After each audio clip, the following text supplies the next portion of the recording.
Hello guys, i-flex ko nga rin ito, oh. Malunggay. Bunga ng malunggay. This is a vegetables.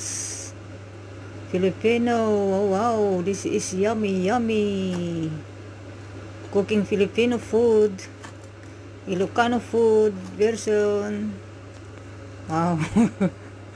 Ito pala yung nabili ko sa Central, sa may Filipino store. Ayan. Iba talaga pag nandito na ang presyo. Huwag nang mag-compute daw eh. Ayan. So, happy naman ako. Feeling ko naman ay kakain dito eh. Ayan. Kasi matagal na at may pagkakataon naman na magluto kasi wala yung mga bossing. Ayan.